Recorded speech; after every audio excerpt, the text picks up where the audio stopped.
ഈ വരുന്ന ഒക്ടോബർ 10 വ്യാഴാഴ്ച ദിവസം ലോക മാനസികാരോഗ്യ ദിനം ആചരിക്കുമ്പോൾ തിരൂരും അതിനോടൊപ്പം ചേർന്ന് അത് ആഘോഷിക്കുകയാണ്.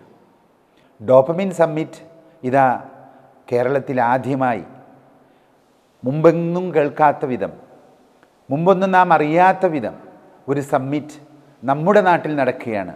അതാണ് ഡോപ്പമിൻ സമ്മിറ്റ്. അതിൽ എന്തുകൊണ്ടാണ് നമുക്കത് പ്രധാനപ്പെട്ടതാകുന്നത്?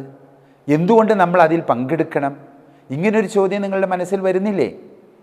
അത് എന്തുകൊണ്ടാണെന്ന് വെച്ചാൽ 2019 കോവിഡിന് ശേഷം ലോകത്ത്, പ്രത്യേകിച്ചും ഇന്ത്യയിൽ, നമ്മുടെ നാട്ടിൽ കലുഷിതമായിരിക്കുന്നു നമ്മുടെ സാമൂഹിക അന്തരീക്ഷം.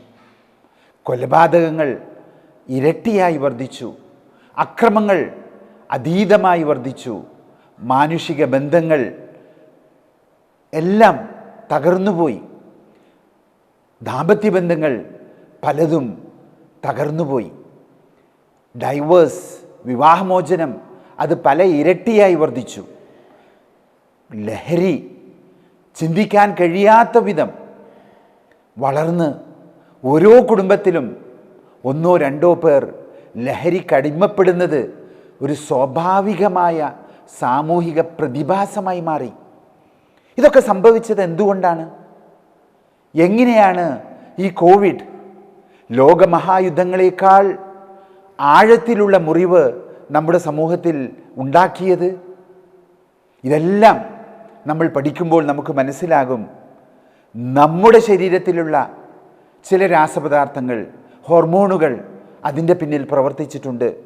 അത് സമൂഹത്തിലെ മൊത്തം ഹോർമോണുകളെ താറുമാറാക്കിയിട്ടുണ്ട്. അങ്ങനെ ഈ കലുഷിതമായ അന്തരീക്ഷത്തിന് അത് കാരണമായിട്ടുണ്ട്. ആ ഹോർമോണാണ്, പ്രധാനപ്പെട്ട ആ ഹോർമോണാണ് ഡോപ്പമിൻ. ആ ഡോപ്പമിൻ എങ്ങനെ നമ്മുടെ അന്തരീക്ഷം കലുഷിതമാക്കി, എങ്ങനെ നമ്മെ ഇത്രമാത്രം അക്രമിയാക്കി, എങ്ങനെ നമ്മെ ഇത്രമാത്രം കോപാകുലനാക്കി, എങ്ങനെ നമ്മളിൽ ഇത്രമാത്രം വൈരാഗ്യമുണ്ടാക്കി, നമ്മുടെ സമാധാനം, സൗഹാർദ്ദം ഇവയെല്ലാം എങ്ങനെ തകർത്തു, ഇതറിയാൻ ഈ വരുന്ന ഒക്ടോബർ 10 വ്യാഴാഴ്ച നിങ്ങളെ ഞങ്ങൾ ക്ഷണിക്കുകയാണ് തിരൂർ ടൗൺ ഹാളിലേക്ക്, ആദ്യത്തെ ഡോപ്പമിൻ സമ്മിറ്റിലെ ഒരംഗമാകാൻ.